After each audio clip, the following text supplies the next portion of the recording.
Hi, hello, welcome you all in YouTube Biology Wala. So today we are going to discuss the fifth lecture of diversity in living organism, class 9 science, NCERT. Okay, so this is also a very awaited video, Kingdom Monera for those students who want to clear his doubt only in one video. Okay, तो अगर आप अपने doubts को लेकर आए हैं kingdom protista से related, तो आज के इस वीडियो में आपके पूरे के पूरे डाउट्स क्लियर हो जाएंगे. ओके, तो चलिए आज के लेक्चर का स्टार्ट करते हैं. But before that make sure to subscribe to my YouTube channel right now. Okay, and if you have not visit to my Facebook page then you should visit there too, and if you have not followed me Instagram then you should follow me there because I keep sharing their small fact daily. Okay, and if you have any doubt after watching this video, if you have any doubt remains, then you can join my Telegram group. The link is given in description box. Okay, so चलिए start करते हैं आज का lecture without any delay.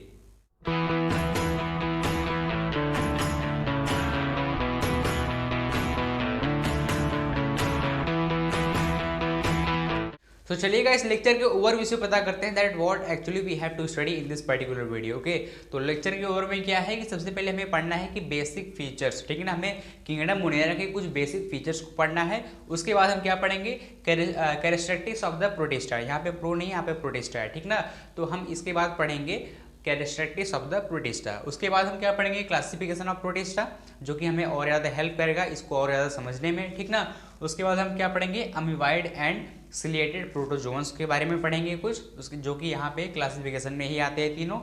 Basically इसके कुछ मतलब group यहाँ पे सब ग्रुप से, ठीक है ना, डिवाइड किया गया है क्लासिफिकेशन में इन तीनों को, अमीवाइड, सिलिएटेड एंड स्लाइम मोल्ड्स को, ठीक ना.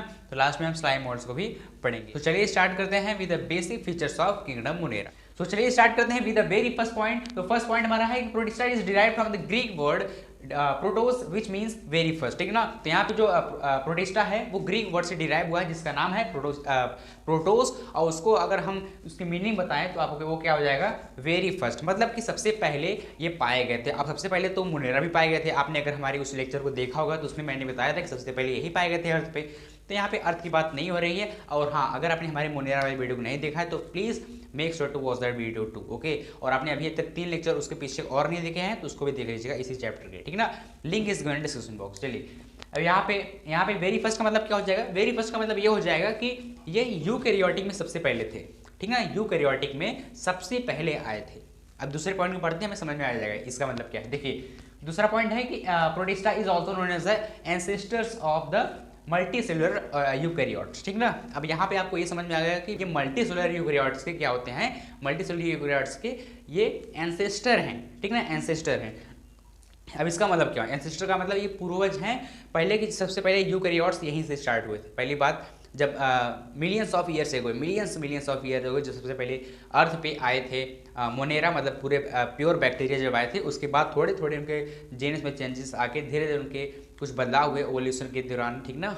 एवोल्यूशन के दौरान उनके मतलब कि बॉडी में कुछ चेंजेस हुए. उसके बाद वो कहाँ, मतलब आई मीन बैक्टीरिया से वो धीरे धीरे प्रोटिस्टा में आ गए, आई मीन मोनेरा से प्रोटिस्टा में आ गए. और यू कैन से दैट कि वो प्रोकैरियोटिक से यूकैरियोटिक में आ गए. पुराने टाइप के सेल से धीरे धीरे बनकर क्या बन गए, यूकैरियोटिक बन गए. पहले के जो सेल थे वो प्रिमिटिव टाइप के थे, उनमें वेल डेवलप्ड सेल ऑर्गेनेल नहीं थे. बट जो यूकैरियोटिक सेल ऑर्गेनेल हैं इसमें सारे के सारे ऑर्गेनेल क्या होते हैं, वेल डेवलप्ड होते हैं. और सारे के सारे न्यू फीचर जितना मतलब कि यूकैरियोटिक में जितने सेल ऑर्गेनेल पाए जाते हैं उतना कि इसमें प्रोटिस्टा में भी पाए जाते हैं, ठीक ना.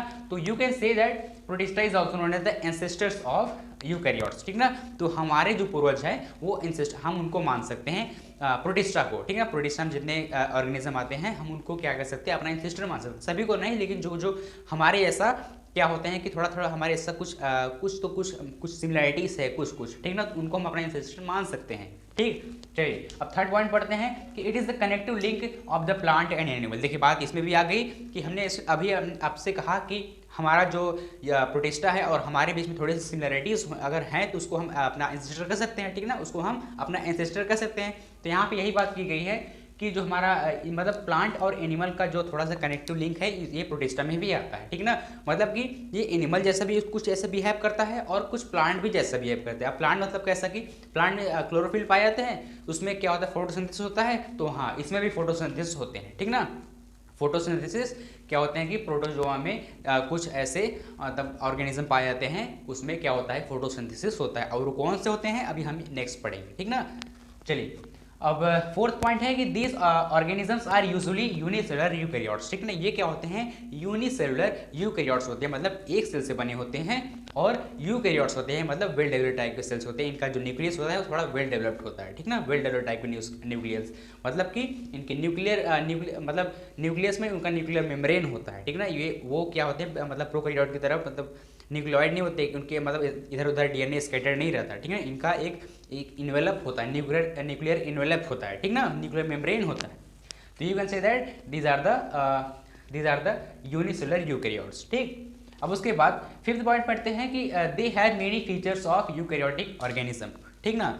तो यहाँ पे और एक बात यहाँ पे मैंने कहा कि यूनिसेलुलर यूकैरियोट, तो जरूरी नहीं है कि जो ऑर्गेनिज्म है प्रोटिस्टा में वो यूनिसेलुलर ही हो, वो मल्टी सेलुलर भी हो सकते हैं, जैसा कि एल्गी मल्टी सेलुलर है, यू नो दैट, ओके। आप अगर गूगल पे सर्च करेंगे एल्गी, तो आपके बुक में होगा, आप सर्च कर लीजिए, तो एल्गी क्या होता है, वो मल्टी सेलुलर होता है, तो ओके ना। तो there is no need that कि यहाँ पे जो प्रोटिस्टा है ये क्या होगा कि यूनिसेलुलर होगा, तो मल्टीसेलुलर भी हो सकता है, ओके ना। चलिए अब नेक्स्ट पॉइंट पढ़ते हैं कि दे हैव, यहाँ पे हो गया, most of the organisms of this kingdom are aquatic, मतलब कि इसमें कि जितने भी किंगडम, मतलब इस किंगडम में जितने भी ऑर्गेनिज्म पाए जाते हैं वो ज़्यादातर कहाँ पाए जाते हैं, पानी में पाए जाते हैं। इक्वेटिक ऑर्गेनिज्म मतलब पानी के अंदर पाए जाते हैं, वो चाहे मरीन वाटर हो, चाहे गड्ढे उड्ढा का पानी हो, चाहे जहाँ का पानी हो, ठीक ना, वो लेकिन पानी में ही उगते हैं। उसके बाद हमारा लास्ट पॉइंट है कि सम ऑर्गेनिजम्स हैव अपेंडेजेस, ठीक ना, आई मीन अपेंडेज, ठीक है, अपेंडेजेस नहीं बोल रहे हैं, मेरा मतलब कि अपेंडेज का मतलब यहाँ पे क्या है,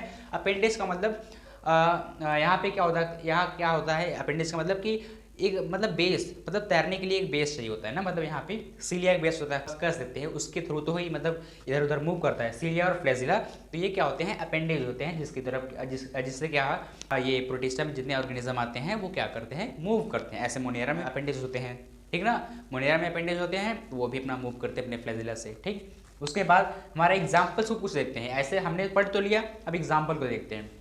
अब एग्जाम्पल क्या है कि यूग्लिना, डायटम्स, अमीबा, ट्राइपनोसोमा, उसके बाद यहाँ पे ट्राइपनोसोमा दो बार हो गया है, इसके सॉरी। उसके बाद हमारा है प्लाज्मोडियम, ठीक ना। तो आप यहाँ पे यूग्लिना जानते होंगे, इसके पास सेल वॉल होता है, और बाकी किसी भी प्रोटिस्टा में जितने भी ऑर्गेनिज्म आते हैं किसी के पास सेल वॉल नहीं होता है एक्सेप्ट यूग्लिना, ठीक ना। यहाँ पे यूग्लिना को छोड़कर किसी के पास सेल वॉल नहीं होता है।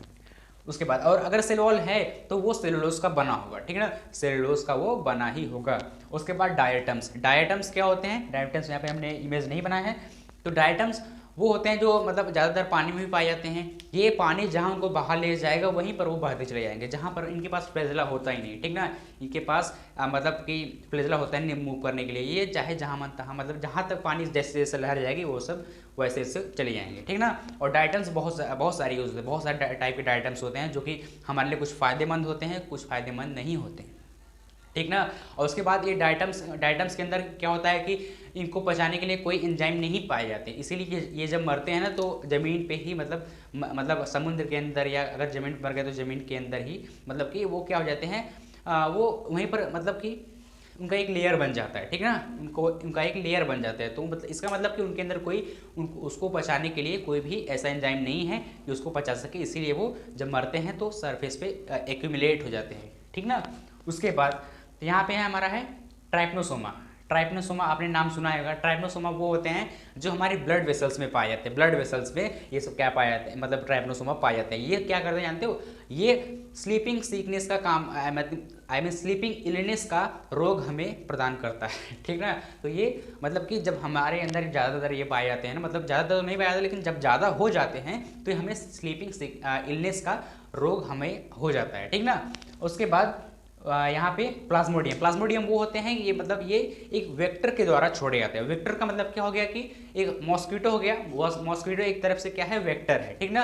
वो अपने जब हमारे अंदर जब अपने डंक मारता है, ठीक है ना, जब वो अपनी कील धंसाता है ना, तो उसके अंदर से वो मतलब अपनी मतलब जहाँ से वो खून को मतलब आर पार करता रहता है, ठीक ना, तो उसी में से अपने प्लाज्मोडियम को हमारे ब्लड वेसल्स में छोड़ देता है, ठीक ना, प्लाज्मोडियम से, जिसकी वजह से हमें मलेरिया हो जाता है, ठीक ना। तो एक वेक्टर की वजह से ये हमें मलेरिया होता है, आप ये जान लीजिए।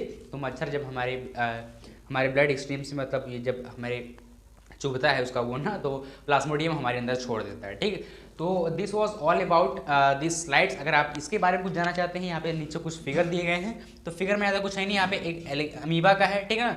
अमीबा में यहाँ पर देख लीजिए, यहाँ पे एक है एक्टोप्लाज्म है, उसके बाद एंडोप्लाज्म है, उसके बाद यहाँ पे न्यूक्लियस है, उसके बाद माइटोकॉन्ड्रिया है, उसके बाद क्रिस्टल्स हैं, उसके बाद सॉरी, उसके बाद फूड वैक्यूल है, उसके बाद क्या है कि एडवांस सूडोपोड है, ठीक है ना। एडवांस सूडोपोड ये मतलब जानते होंगे, जो निकाल करके अपने फूड को उधर से मतलब कि क्या इंगल्फ करता है, उधर से एक तरफ से एक्सट्रैक्ट भी कर सकता है और उसी से मूव भी करता है, ठीक है ना। इनके पास फ्लैजिला नहीं होता, ये अपने सूडोपोडिया से सूडोपोडिया से ही मूव करते हैं, फैलाते हैं, उधर से खींचते हैं, फिर फैलाते हैं, फिर खींचते हैं और फिर उधर ही से खाते हैं, मतलब चाहे जहाँ से लोग। इसके पास फॉल्स मतलब कि फॉल्स वो होता है कि मतलब कि कहीं से भी अपना कुछ निकाल सकते हैं, कहीं से अपना पैर निकालें, कहीं से अपना फिर उसको अंदर अपने अंदर डाल देंगे, है ना। फॉल्स फीड आप कर सकते हैं, फॉल्स फीड, ठीक।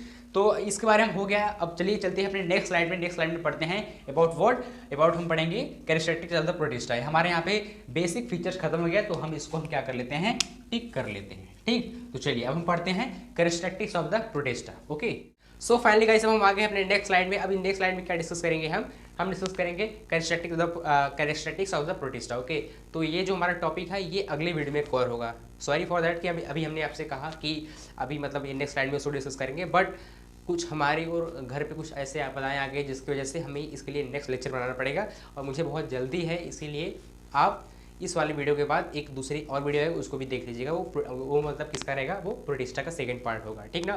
तो ये वीडियो छोटी सी है, इसको देखने के बाद वीडियो को लाइक करना, उसके बाद चैनल को सब्सक्राइब करना। उसके बाद अभी तक आपने इंस्टाग्राम पे फॉलो नहीं किया तो इस इंस्टाग्राम पे भी फॉलो कर लेना, और उसके बाद और फेसबुक पेज पर भी विजिट करना मत भूलिएगा। और इससे अगर आज का जो वीडियो था इससे कुछ रिलेटेड अगर आपके पास कोई डाउट है तो do not forget to share with me. Okay, तो उसके बाद चलिए मिलते हैं अपने नेक्स्ट वीडियो में। Till then take care of your self.